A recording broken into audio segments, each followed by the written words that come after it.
alguém que vai dizer, não, fulano não é tão bonito, não. Não acho, né? A questão de gosto é muito... Mas a sociedade insiste em padronizar as pessoas, não é? Eu acho que aí é que tem uma indireta, né? O Giovanni aí tá pedindo para alguém pagar o lanche para ele. Tereza, eu vou explicar sobre isso daqui assim, no finalzinho da aula, mas vai ter sim, que é para fechar esse mês. Inclusive ela já está pronta, já posso postar hoje mesmo, mas eu explico, tá bom? Vai ter sim, porque realmente o trabalho de canto ele está confirmado. Eu faço isso como irmão, para mim ele sempre será feio. É uma forma de dizer que você adora ele, né? Pessoal, vamos lá. Olha, eu gostaria que vocês olhassem aqui para a tela, tá bom? E aí é o seguinte, nós vamos discutir hoje sobre a problemática ambiental, tá? Feiura não é problemática ambiental. As atitudes das pessoas é que são, né? Então vamos lá. O que podemos fazer, né? Essa problemática ambiental? E quando eu falo assim, a problemática é porque realmente é algo que vem chamando a atenção de toda a sociedade há bastante tempo, não é de agora, essa história não é de agora, bota tempos aí, tá? E aí vem se tornando cada vez mais grave, porque as pesquisas estão indicando que a tendência é piorar se não frearmos um pouco, né? Diminuir o consumo, diminuir mais o risco de desmatamento, se nós não fizermos reuso de materiais que já estão descartados aí há muito tempo, tá bom? Se nós não mudarmos os nossos padrões de vida, né, em relação ao estrago, a desperdício de comida, de água. Diga, Vitor. Professor, um negócio que eu sempre tive dúvida.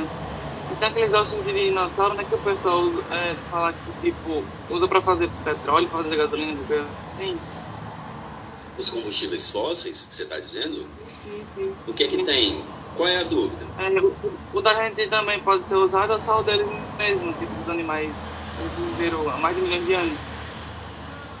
Peraí, deixa eu ver se eu estou tentando entender. Peraí. Faça de novo a sua pergunta, porque eu não entendi, Vitor. Aqueles, tipo, os ossos daqueles dinossauros, tipo, de milhões de anos embaixo da Terra, eles são usados para combustível fóssil, né? Não. Durante muito tempo se acreditou nisso, tá?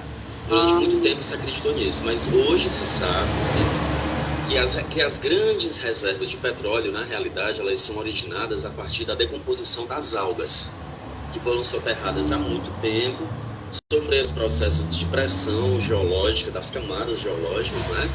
E a partir daí você teve a redução do gás oxigênio, um ambiente anaeróbico, tá? Extremamente redutor do ponto de vista químico. Alta pressão fez o quê? Fez com que a matéria orgânica ela se transformasse em hidrocarbonetos. Tá bom? Entendendo. E aí, assim, hoje se sabe que o petróleo e o gás natural, né? O carvão mineral, ele já é resultado da decomposição de grandes extensões de florestas, de biomassa. Tá bom? Tá tudo relacionado, por isso que é chamado de combustível fóssil, porque são reservas, são fontes de energia que demoram muito tempo para serem criadas, para serem geradas, elas demoram milhões de anos. Por exemplo, o petróleo que é encontrado aqui na Bacia Potiguar, no Rio Grande do Norte, na divisa com o estado do Ceará, tanto na porção continental quanto na porção submersa, gente, esse petróleo ele não tem menos do que 65 milhões de anos, só para vocês terem ideia. Não tem menos do que isso. Tá bom? Professor, hoje em dia, como nós faríamos o nosso próprio petróleo? Olha, essa discussão sobre fazer petróleo sintético, ela não é apoiada. Tá? O que nós estamos buscando, na realidade, são fontes alternativas de energia, que podem ser a eólica, a solar, tá bom? O uso de biomassa, né? Que aí cada uma tem o seu impacto, mas aí a gente já tem, nós já temos, nós que eu digo, a sociedade, tá, pessoal? A sociedade do século XXI. Já existem estratégias suficientes para minimizar esses impactos, tá bom? Mas assim, criar petróleo, na realidade, eu acho que a discussão é além, é criar fontes de energia que sejam mais seguras, tá bom? Deixa eu ver aqui quem foi que comentou. O Grislan foi? Foi sim. Na verdade, não seria fazer o petróleo, mas encontrar fontes de energia mais seguras, fazer com que a matriz energética brasileira ela se diversifique. Eu ainda vou discutir sobre isso com vocês daqui a 2 semanas, tá bom? Mas assim, eu acredito que a gente já pode ir começando por aqui. Tá bom, Crislano? Não sei se eu te respondi, mas o ideal seria esse, tá? E aí, pessoal, essa tirinha aqui, não é? Será que esse paciente está em fase terminal? Acho que sim. O planeta ele vem apresentando sinais de degradação ambiental extrema, tá? E nós ainda não entendemos esse comportamento do planeta, dos processos naturais, dos serviços da geodiversidade, da biodiversidade. Nós estamos tentando compreender ainda. Mas já criamos tantos problemas que alguns, inclusive, eles mascaram esses processos naturais. A gente não sabe mais se é resultado da alteração ou se é um processo natural. Por exemplo, o aquecimento global. Ainda existem dúvidas se esse aumento da temperatura global ele é um ritmo específico do tempo geológico, porque já mudou, o clima da Terra já mudou em momentos passados, ou se é resultado da alteração, ou se nós estaríamos entrando em um processo, em uma fase de aquecimento extremo e a ação humana ela está acelerando. Existem ainda dúvidas aí, mas o que se sabe que nas grandes cidades, em particular, a alteração humana ela está muito forte, tá bom? Diga. Isso significa que existe uma possibilidade remota de, por exemplo, o aquecimento global já ser um processo inevitável, independente da ação humana ou não? Sim. A questão é, muito provavelmente nós estamos acelerando. Existe essa possibilidade também, embora ela não seja tão aceita, mas quem trabalha com pesquisa de paleoclima, por exemplo, né, tenta compreender como é que foi o clima no passado, a partir dos testemunhos de gelo. Para vocês terem ideia como é, eles vão na Antártida, na Groenlândia, fazem os furos nos grandes blocos de gelo. Tem espessuras, pessoal, tem camadas de gelo na Antártida que ultrapassam os 4.000 metros de espessura. São 4 quilômetros de capa de gelo, pra vocês terem ideia. Então, o que é que eles fazem? Eles fazem furos, retiram os testemunhos de gelo e as bolinhas de ar que ficam presas nesses testemunhos de gelo, eles fazem análise química para tentar compreender como é que era a atmosfera no passado, tá? E a partir daí fazerem projeções de como é que pode ficar o nosso clima. Então, é essa correlação o tempo inteiro. Observar o passado para entender o presente e se preparar para o futuro. A ideia é essa, tá? Então, existe isso, tá, João? Só que o que está sendo mais aceito, o que está sendo mais evidenciado é que a ação humana ela está acelerando tudo, tá? O desaparecimento de rios, o aumento das ilhas de calor, a redução das coberturas vegetais, a extinção de animais, a poluição das águas, isso aí já está provado. Diga quem foi que levantou a mão. Eu, Giovanni. Oi, Giovanni. Tem alguma estimativa do quão próximo a ação humana no ambiente tem de ser irreversível? Por exemplo, no aspecto climático? Se continuarmos nesse ritmo, daqui a aproximadamente, assim, eu vou te dar um valor pelo que eu li, mas isso, como são projeções, é muito difícil, né? Se continuarmos nesse ritmo, sem diminuição, de alguma forma, daqui a 50 anos, aproximadamente, o planeta já vai dar sinais bem graves, tá? E em 100 anos, nesse ritmo, vai se tornar bastante complicado viver aqui. Quem não tem dinheiro, né? Diga, Pedro. Qual é a chance do planeta dar o troco na gente? Só para saber, assim, não vai que ele se invoca aí com a gente e... Pedro, dizem que ele já está dando, tá? Mas às vezes as pessoas confundem processos naturais com castigo, né? Terremoto e vulcão não é castigo, pessoal, eles sempre existiram. O castigo, sabe o que é? São essas inundações que devolvem o lixo para dentro da casa da gente. Aí já é troco assim, porque a Terra, alguns entendem que ela é um ser vivo, tá? É a chamada hipótese Gaia. Eu acho que eu já comentei com vocês. Um biólogo, ele já defendeu muito essa ideia, né? É o Ludwig, eu esqueci o restante. Em 1960, ele projetou essa ideia da hipótese Gaia, de que a Terra seria um organismo vivo, em processo de ajustamento, e que tudo que a humanidade fizesse seria causa e efeito, né? Mas olha, terremoto e vulcanismo, não tem como. Agora, essas inundações, esses deslizamentos, tá? Esse doençaral espalhado, gente, isso é erros da sociedade. É ETA por cima de ETA. Né? A gente não fala assim, é erro sequenciado, é um atrás do outro. Conserta aqui, erra ali.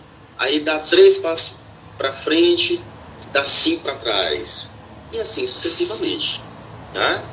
E a pobreza só aumenta e as desigualdades aumentam, tá tudo relacionado. Tá muito complicado, né? Mas segue o baile. O que a gente pode fazer? É se preparar. Vocês, essa idade de vocês, a geração de vocês, os filhos, os netos, né, para quem quiser ter, vai encontrar um mundo mais complicado, então vai ter que se preparar mais ainda. A gente não vai conseguir mudar o mundo, mas eu vou conseguir a orientação que se dá hoje em dia. Mude o mundo. Mas que mundo? O que está no seu entorno. Não jogue lixo no chão, fale com a sua família, tente reduzir o consumo, o uso de o que der para fazer. Agora não se torne uma pessoa chata. Mostre ali como é que faz e deixe as pessoas irem. Às vezes o exemplo é a melhor coisa. Ah, mas você fala tanto de fulano que está usando canudo de plástico, mas tu não perde a oportunidade de trocar de celular e descarta assim, né? Compra coisas desenfreadamente, só gosta de usar material descartável, não tem coragem de lavar uma louça, sabe? Essas coisas elas acabam ficando e a sua imagem para você não ser um saquinho de hipocrisia, porque todos nós somos, né? Vocês sabem disso. Todo mundo tem algum tipo de contradição. Então talvez seja melhor a gente investir nessas pequenas coisas, né? Eu vou mudar o mundo, mas que mundo? O mundo ao meu redor. Já que não dá para eu salvar a Amazônia, vou tentar fazer abaixo-assinado aí para não deixarem com que o Parque das Dunas ele seja destruído. Vou fazer campanha lá no meu prédio para que seja criada uma área verde, sei lá. Tá entendendo, gente? São essas coisas que fazem diferença. Ah, eu vou postar na rede social, salvem a Amazônia, os bichinhos. Certo, mas e aí? E aí o teu bairro, a tua cidade? Vira uma bola de neve irreversível. Exatamente. É muito fácil a gente culpar os outros, né? Essa coisa da sociedade, pessoal, de não assumir a culpa é uma coisa horrível. Todo mundo consome, todo mundo precisa. Tá? Meu filho, uma tampa inteira de bolo. Meu filho, eu já vi, foi jogar e foi coco, sabe como é? O cara tá tomando coco aqui, ele joga assim, aquilo ali se pega em alguém, latinhas de refrigerante. Gente, é muito confuso. Joga lata de cerveja, aí atinge a pessoa, aí dá confusão. Menino, olha, enfim. Né? Então vamos refletir sobre isso, tá? Deixa eu apresentar aqui alguns problemas, porque senão não vai dar tempo as equipes apresentarem, tá bom? Então vamos lá, olha. Quais são os objetivos da aula de hoje? A gente já começou falando um pouquinho, mas é discutir a problemática ambiental, em particular da litosfera e atmosfera, né? Já que dos solos já foi falado. Apresentar as estratégias de mitigação dos impactos, o que a sociedade ela vem tentando fazer e prestar atenção nas apresentações dos colegas, tá bom? Pessoal, primeiro, vamos pensar aqui, eu quero que a partir de hoje vocês abram a mente um pouco aí, não é a cabeça, é a mente, é algo mais complexo, tá? O que são impactos ambientais? Segundo a resolução do Conselho Nacional do Meio Ambiente, publicada em 1986, tá? Eu ainda sou mais velho do que essa publicação, ou seja, já fazem menos de 40 anos, mas enfim. Para efeito desta resolução, essa é a definição oficial, tá bom, pessoal? Todas as políticas, elas são orientadas a partir disso aqui. Para efeito desta resolução, considera-se impacto ambiental qualquer alteração das propriedades físicas, químicas e biológicas do meio ambiente causada por qualquer forma de matéria ou energia resultantes das atividades humanas. Olha só, que direta ou indiretamente afetam a saúde, a segurança e o bem-estar da população, as atividades sociais e econômicas, as condições estéticas e sanitárias do meio ambiente e a qualidade dos recursos ambientais. Ou seja, abrange tudo. É qualquer alteração, mas um detalhe, essa alteração ela pode ser positiva ou negativa. Tá bom, pessoal? Então, quando se fala assim, causou impacto ambiental, mas de que tipo? Vamos listar os impactos negativos. Vamos listar os impactos positivos resultantes daquela ação. Por exemplo, a construção de uma ponte, ela não é um impacto. Ela é uma ação que vai promover impactos. a construção de um túnel, o reflorestamento do Parque das Dunas, daquele setor leste que é mais afetado pela ação eólica, a atividade é mais intensa e a vegetação ela tem dificuldade de se fixar. O reflorestamento é ação, a construção do túnel é ação, a construção de um porto é ação. Quais os impactos que essas ações geram, né? E aí a gente pode listar os impactos positivos e negativos. Para o meio, normalmente para o meio físico, né? Para a geodiversidade e para a biodiversidade, geralmente o que aparece mais é o que é negativo. Não é, pessoal? Para a sociedade, em geral, traz aspectos positivos também, mas aí tem impacto negativo também. Tá? Por exemplo, a construção de uma barragem de uma hidrelétrica para geração de energia. A sociedade está precisando ali, todo mundo, o progresso e tal. Beleza. Para a construção do reservatório artificial, vou ter que inundar uma área enorme. É impacto negativo, vai afetar florestas, ciclo de vida dos animais, pessoas serão retiradas de suas casas. Mas aí tem um aspecto positivo. Vai permitir o abastecimento de vários estados, várias famílias. Sim. E vai possibilitar outras atividades econômicas, não é? Então, tudo o que se faz, presta bem atenção no que eu vou dizer, tudo o que se faz gera algum tipo de impacto, ou em menor grau ou em maior grau. Às vezes a curto prazo, às vezes a longo prazo. Tudo está relacionado. Beleza? Até aqui? Tudo bem? Então, o uso de... Mas é aquela coisa, prejudicando um e mais ajudando o outro. Isso é quando você não dimensiona o impacto direito, Vitor. Tá? Tem determinados empreendimentos que eles beneficiam uma parcela muito pequena da população, né? E às vezes deixam uma quantidade enorme de famílias desprovidas de recursos. Então, na hora de autorizar a instalação de algum empreendimento, aí os órgãos de meio ambiente aqui entram nessa cena aí para frear, para controlar, para fiscalizar, o IBAMA, o IDEMA, a CEMUB, no caso aqui do Rio Grande do Norte, né, de Natal em particular. Aí é que entra a história da fiscalização, tá bom? Então, olha, o uso descontrolado de recursos naturais, que a gente já vem falando sobre isso desde dezembro, né, gera os problemas ambientais. E que recursos são esses? Olha, eu botei essas figurinhas fofinhas aí para vocês. Os animais, sim. A alimentação, né, principalmente, tá bom? As fontes de energia, as florestas são considerados, os minerais, a água, o solo, não é? A energia solar, a energia do vento, o gás natural, são alguns exemplos aqui, tá bom? E aí, vamos começar a falar de alguns problemas que acontecem, né? Os problemas mesmo em si, eu vou citando e vocês vão associando. Pessoal, em linhas gerais, o que aconteceu, por exemplo, eu vou falar sobre isso sim, porque eu acho que é extremamente importante. O que aconteceu em Mãe Luísa, em 2014, o que aconteceu em Petrópolis, o que aconteceu no Capitólio. Todos esses eventos, eles fazem parte de um processo que ele é natural, tá? Ele acontece naturalmente, tendo gente morando perto ou não. O problema qual é? Quando a ação humana chega, o impacto é acelerado. E aí os chamados movimentos de massa, eles são acelerados a tal ponto que implica em perdas de vidas humanas. Já está chegando perto dos 200 mortos, né, em Petrópolis, e ainda estão buscando mais, infelizmente. Tá?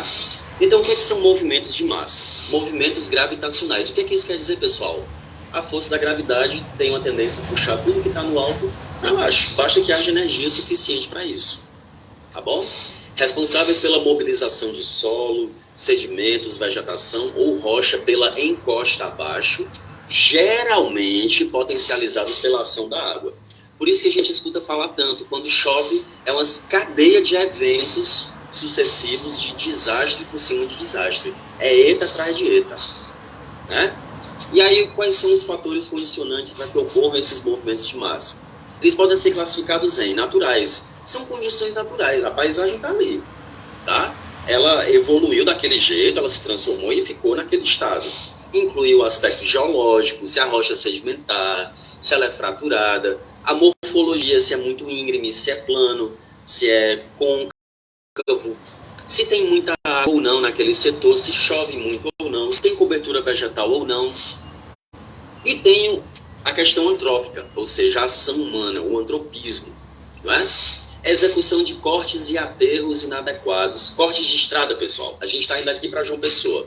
Aí você passa em determinados setores, você vê que para abrir a estrada, ela não passou por cima assim, não. Ela abriu a colina assim, ó, daqui para Mossoró. Usaram explosivos para fazer os cortes, você vê as rochas ali, tudo pontiagudas, só esperando você dar um movimentozinho extra e você bate nelas, infelizmente. Tá? Então, para acelerar o processo de construção da estrada, usa o explosivo para não ficar indo e voltando o tempo todo, né? Subindo e descendo. E aí, se ele for feito de maneira inadequada, o impacto é maior. Tá? Concentração de águas pluviais não disciplinadas, o que é que isso quer dizer? Não tem o encanamento necessário, o sistema de saneamento é deficiente. Águas servidas é a água da pia. Elas podem ser classificadas em águas cinzas e negras. Vocês já ouviram falar isso? As águas cinzas é a água do banho e a água da pia, né? De lavar louça, de lavar roupa. As águas negras, elas são as águas do vaso sanitário, tá? Que vai com restos orgânicos, né? Vazamento da rede de água ou esgoto é prejudicial. Foi o que aconteceu em Mãe Luísa, um caninho lá furado, começou a encharcar o solo, encharcou até que o material cedeu, bem devagarinho, né? Presença de fossas sem controle, lançamento de lixo ou resíduo sólido, né, que é o termo correto, entulho das encostas e taludes e principalmente remoção de cobertura vegetal. Tem outros aqui, mas a gente não vai poder falar de tudo, tá? Aqui são alguns exemplos, pessoal, pelos esquemas, né, de movimentos de massa. Começa aqui pela queda, olha, vocês estão vendo no esqueminha? Quem está com o celular faz assim, ó, tá? Ó, o bloco se desprendeu porque fragilizou, se desgastou e ele vai... Aqui o tombamento, vai haver o colapso, né? Foi o que aconteceu no Capitólio, por exemplo. O rolamento, os blocos estavam tudo encostadinho ali. Aconteceu uma chuvinha, desplacou tudo. Aí tem os deslizamentos, que é o que aconteceu também em Petrópolis, né? É uma associação, tá? Vai, infiltra, encharca e o material, ele é um mar, né? Ele desliza mesmo, tá? Um mar de lama. As corridas de massa, ó. Vejam as encostas aqui e o que acontece em cavernas, subsidência e colapsos, né? Foi o que aconteceu em Cajamar, em São Paulo, tem o famoso buraco de Cajamar, é uma dolina que evoluiu e engoliu uma rua. Gente, em João Pessoa só vive acontecendo a formação de crateras e às vezes que pode engolir até um carro, tá? Por quê? Porque é o terreno kárstico lá, ele é calcário. E aí, com o tempo, esse terreno ele vai cedendo, sabe? Quando chove muito, né? A água ela vai dissolvendo, o processo de dissolução é subsuperficial, e aí gera todos esses problemas. O entorno de João Pessoa é cheio de relevos kársticos. Tem várias lagoas que são, na realidade, dolinas enormes, tá? Formadas desse jeito aí que vocês estão vendo no último esquema. Subsidência e colapso de material, tá bom? Aí aqui, olha, fotos ruins, mas... de Petrópolis, tá? Lembrando que são eventos que acontecem há milhões de anos. O problema é que nós estamos no local errado e na hora errada, nós enquanto sociedade, tá bom? Aqui o que aconteceu em Pipa, o colapso da falésia de Pipa em 2020, que matou aquela família, tá? Embora tenham os avisos, mas eu mesmo já me peguei me abrigando em sombra de falésia, achando que não vai cair agora não. Às vezes cai, pessoal, tá? Aqui, o que aconteceu no Capitólio, vocês viram essa foto já milhões de vezes, eu tenho certeza, tá? E nós vamos falar de alguns problemas da atmosfera. Por exemplo, olha só, esquema de ilhas de calor. O que essa imagem está querendo dizer? Gente, vocês estão me ouvindo? Eu estou achando que vocês estão caladinhos. Ouvindo. Beleza. Estamos ouvindo. Beleza, tá certo. Obrigado, queridos. Obrigado. Esquema de ilha de calor. Ó, essa curvazinha aqui, pessoal, diz respeito à temperatura, tá bom? Eu quero que vocês observem, é usar mesmo a questão espacial aí. O entorno das cidades, ele tem temperaturas consideradas baixas, né? Medianas ali.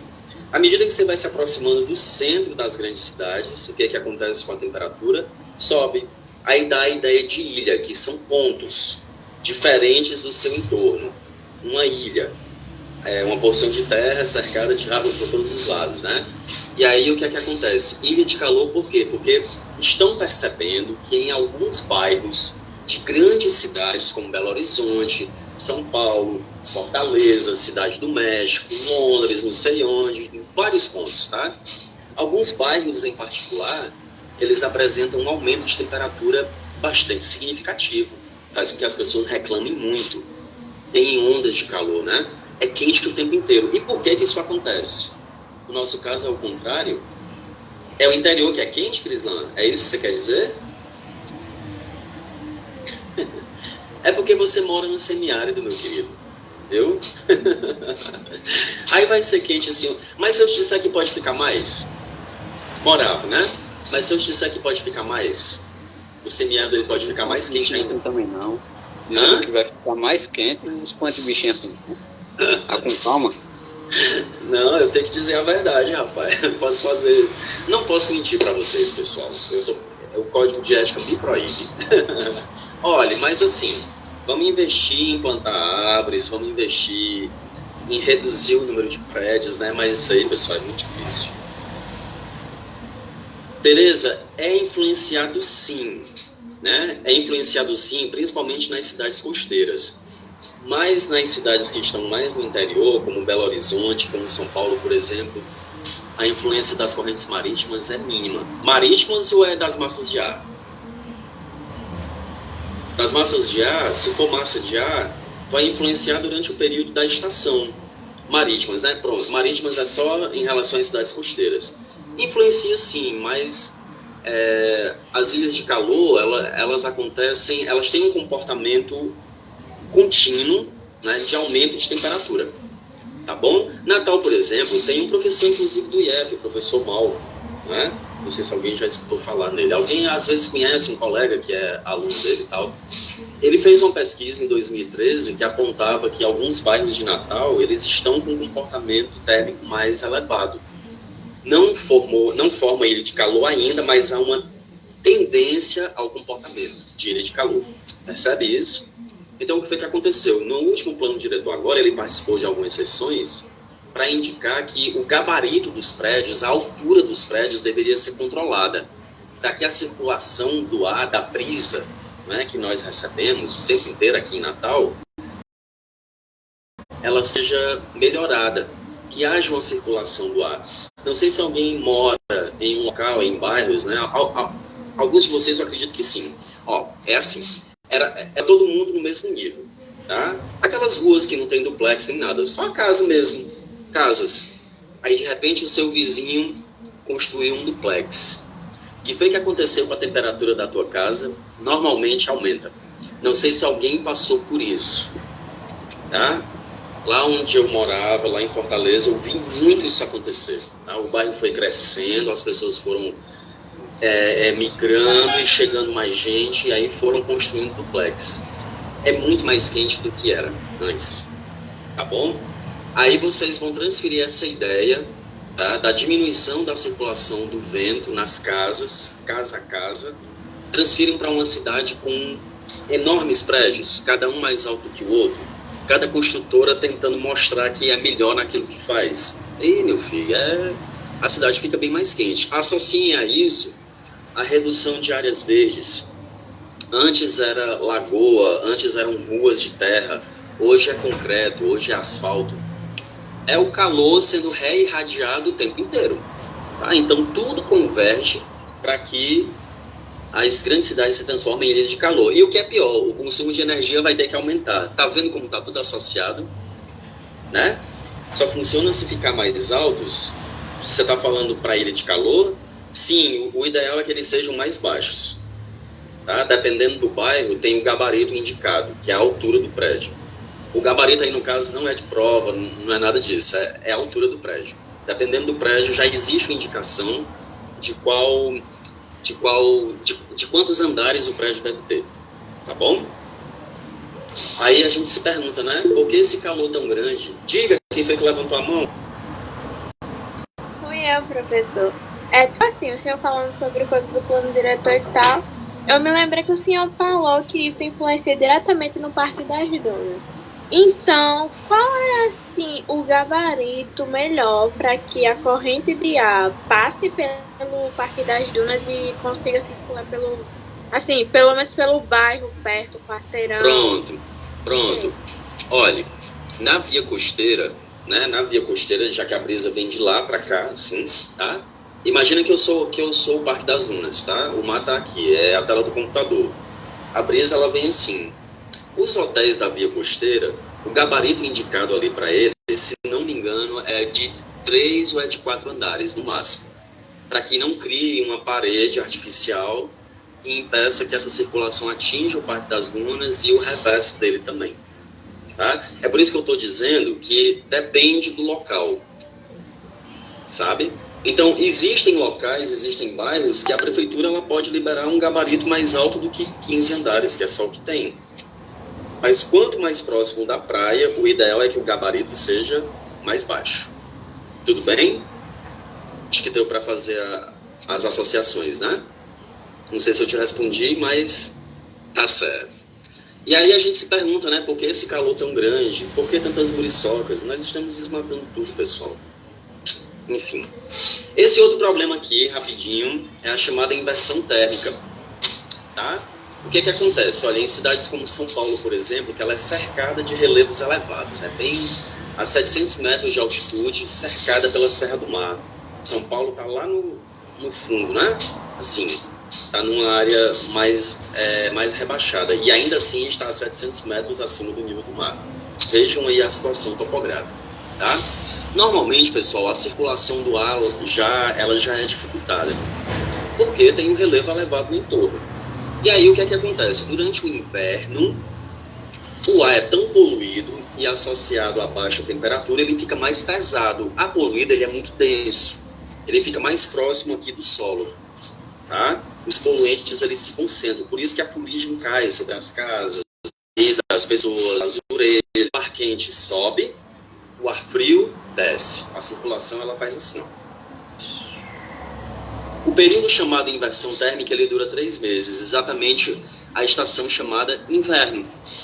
Que em São Paulo, o índice de pessoas, de crianças em particular, com doenças respiratórias, ele dispara. A procura pelas maquininhas lá, né? Os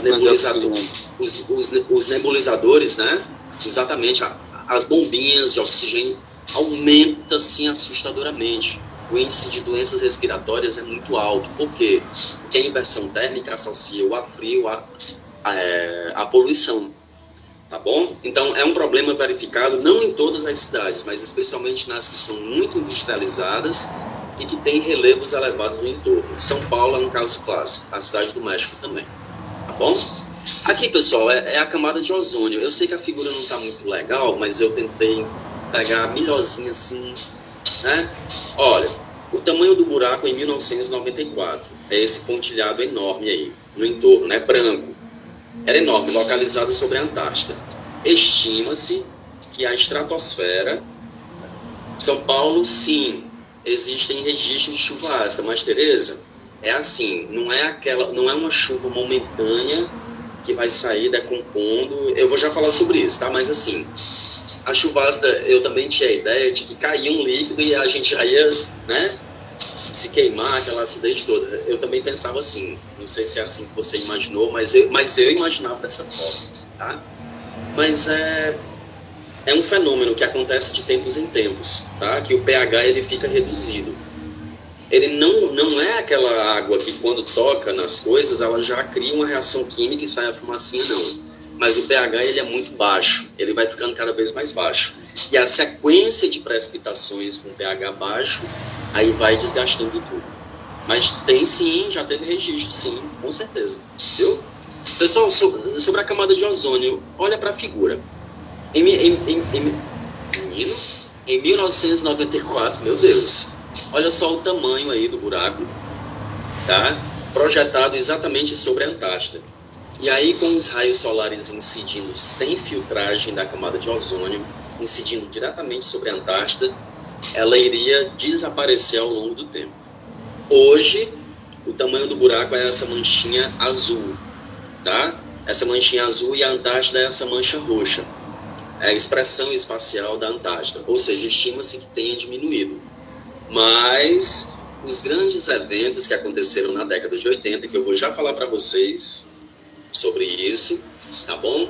Eles fizeram acordos internacionais para diminuição de emissão de gases, chamados de CFC, clorofluorcarbonados, ó, os aerosóis, sprays, né, de um modo geral, desodorantes, tá? Ar-condicionado. Diga, Pedro. Sim, só uma dúvida que bateu agora. O que aconteceria se todo o gelo da Antártica, assim, derretesse? Tipo, tudo assim de uma vez? O nível do mar se elevaria rapidamente. Cidades costeiras como Natal teriam bairros completamente alagados. Macau desapareceria, Areia Branca, Tipau, Icapuí, vários locais do mundo, as zonas costeiras, elas iriam ter... É como se fosse um dilúvio, né? Só que o nível do mar seria pelo nível do mar subindo, e não tanto por uma precipitação, né? E na própria Antártica, o que aconteceria? Você teria uma camada de rochas expostas, porque por baixo das capas de gelo você tem rocha, tá certo? As geleiras, elas desapareceriam. Também ficariam cobertas de água, né? Porque seria uma elevação do oceano de modo geral, tá bom, Pedro? Foi isso, né? Tá? Para chegar a esse ponto, nós estaríamos ferrados há muito tempo. Sim. Estaríamos, Giovanni, estaríamos. Provavelmente vivendo em bolhas, né? Tendo que pagar até pelo ar, tá? Então, o buraco da camada de ozônio parece que está controlado. Enfim. Aqui é a chamada chuva ácida. Aí eu quero que vocês olhem para a figura bem direitinho. Pessoal, quem é que lança, SO2, dióxido de enxofre? Ao se combinar com a água da chuva, com a umidade do ar, dá origem à chamada chuva ácida.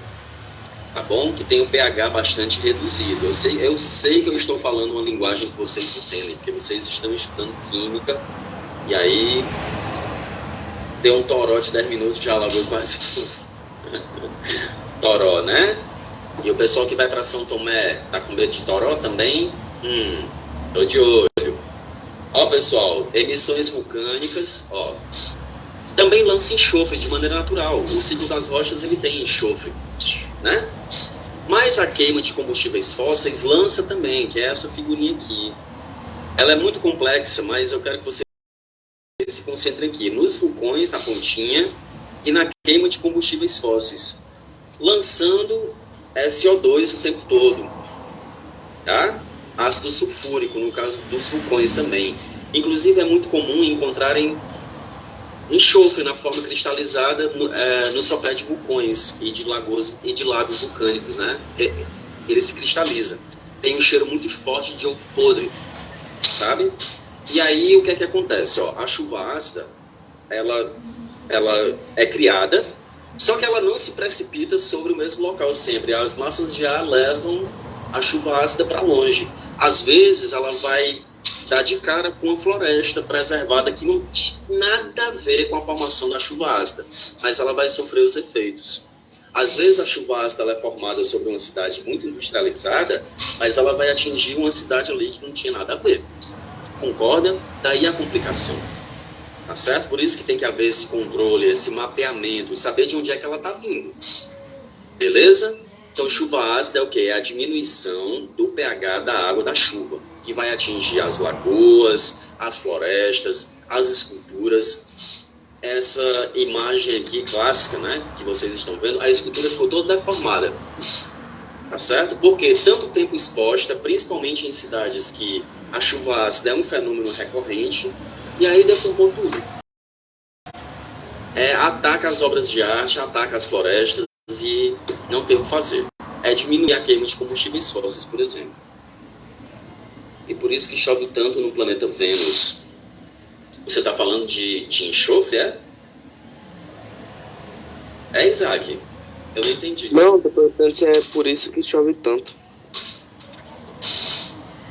Olha, eu vou ser sincero com você, chuva no planeta Vênus, mas eu acredito que não seja da forma como nós conhecemos na Terra não, viu? É outra... Não, chuva ácida. Mas é isso que eu estou dizendo, é outra configuração, viu? Eu vou pesquisar sobre isso melhor para te dizer, tá certo? Mas, planeta, assim, eu ainda não estou conseguindo fazer essa associação. Eu só sei te dizer que são processos de escalas bem diferentes, tá? Até porque a própria composição, ela é bem diferente também, tá bom? Pessoal, aqui é o caso da Floresta Negra na Alemanha, se não me engano, que vários setores dela, anos e anos após ser atingido por chuva ácida, a floresta sofreu perdas consideráveis, tá? O pH muito baixo, e aí queima mesmo. Mas isso é um longo período de exposição, tá bom? Não é de um ano para o outro, é um longo período, 10 anos, 20 anos e por aí vai. Aí, aqui era para ter ficado junto lá com a camada de ozônio, não sei por que isso ficou aqui, mas tudo bem, foi erro mesmo, tá? Mas olha, o ozônio ele funciona como um escudo e o CFC é que destrói a molécula de ozônio, tá? E aí, finalmente, o efeito estufa e o aquecimento global. Lembrando que o efeito estufa é um processo natural. Peraí, até deixa eu anotar aqui. Chuvas de Vênus. Pessoal, é um processo natural. Se não fosse pela atmosfera, nós teríamos a perda de calor tão progressiva, tão instantânea, que a Terra não teria vida, praticamente, tá? Ou teríamos altíssimas temperaturas durante o dia e à noite muito frio. Esse intervalo, essa amplitude térmica, a vida seria bem mais complicada. Tá? Igual no interior. Igual o quê?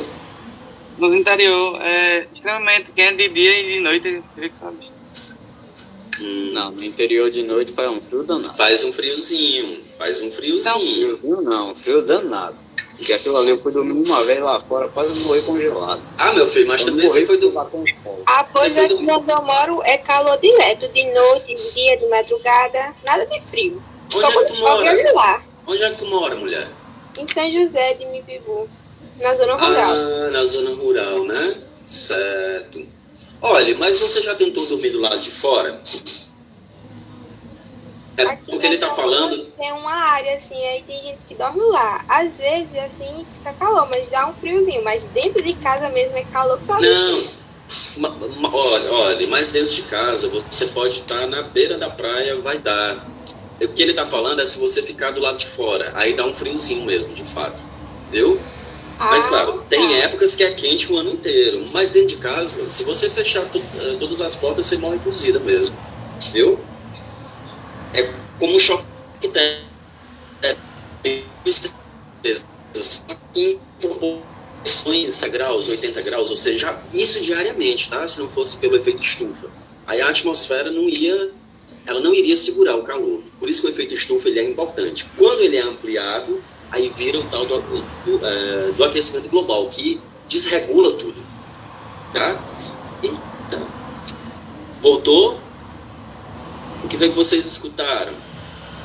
Voltou. Pronto. Mas eu acho que eu estava dizendo sobre o efeito estufa, que ele é natural, ele só não pode ser acelerado. Porque se ele for acelerado, ele vira o aquecimento global. Deu para compreender aqui, né? Estou preocupado agora. Ok, obrigado. Muito bem. E aí nós falamos, os meninos, né, o Paulo e o Sanderson, os professores Paulo e Sanderson, falaram um pouco sobre a eutrofização, aí já é um problema que atinge as águas, despeja muito nutriente, né? As algas se proliferam, aí cobrem o espelho da água, de água doce, tá? E aí o que é que acontece? Se aquelas plantas fecharem o espelho d'água, pode estar acontecendo um processo de eutrofização ali, vai acontecer a morte da lagoa. É essa parte final. Oba, comida, né?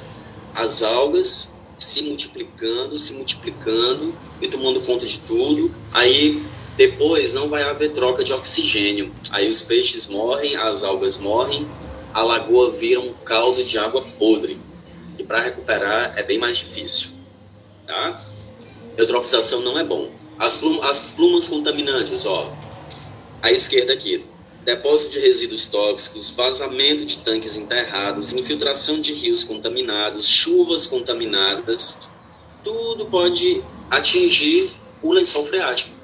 Por isso que é chamado de pluma, porque tem um comportamento de espraiamento, tá? Ó, e nas cidades aqui, contaminação pelo rejeito de aterro sanitário, que se ele não estiver controlado, tá? Lixão, que é só o que tem nas cidades aí, às vezes é o cartão de visita da cidade, tá bom? Vazamento de esgoto e lagoas de água servida. Se não tiver impermeabilizado, se não tiver um controle, nesse caso a água fica verde, Cris, lá, exatamente. No caso da eutrofização é exatamente isso, é horrível. E o cheiro é mais terrível ainda, tá?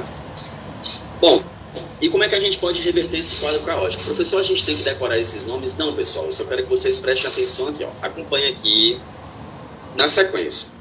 A humanidade começou a perceber que esses problemas, eles precisavam ser, como é que se diz, amenizados, ou então não ia sobrar nada para ninguém. Conferência de Estocolmo, na Suécia, em 1972. O objetivo, organizar estratégias de diminuição da pressão demográfica. Aí sugeriram, em alguns casos, ter um filho por família. É uma tentativa, assim, bem elitista, né? Mas tudo bem, paciência. Em 1987, lá no Canadá, assinaram o Protocolo de Montreal. Mais países foram aderindo, tá, pessoal? No início era bem pouquinho, aí foram aderindo.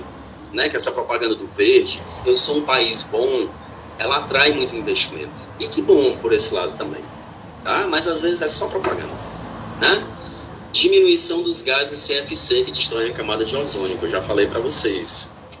Em 1987 ainda, lá na Noruega, uma comissão criou o relatório Brundtland, ou Brundtland, enfim, como queiram chamar. Foi que apareceu o termo desenvolvimento sustentável, que todo mundo já ouviu falar, da idade de vocês. Isso começou lá na década de 80, tá? Em 1992, aconteceu aqui no Brasil, no Rio de Janeiro, a ECO 92.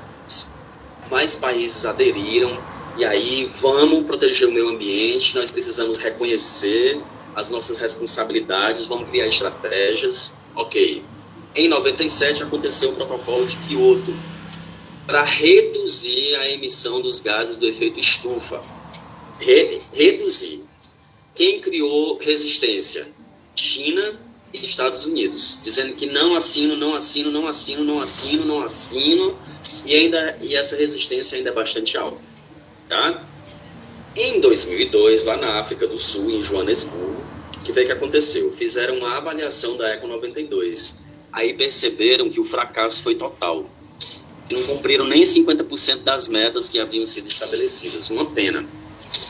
Quando foi em 2015, aí isso aqui eu acho que vocês já lembram, houve a Conferência do Clima, lá em Paris, não é? Reduzir as emissões dos gases estufa para diminuir a temperatura global a 2 graus.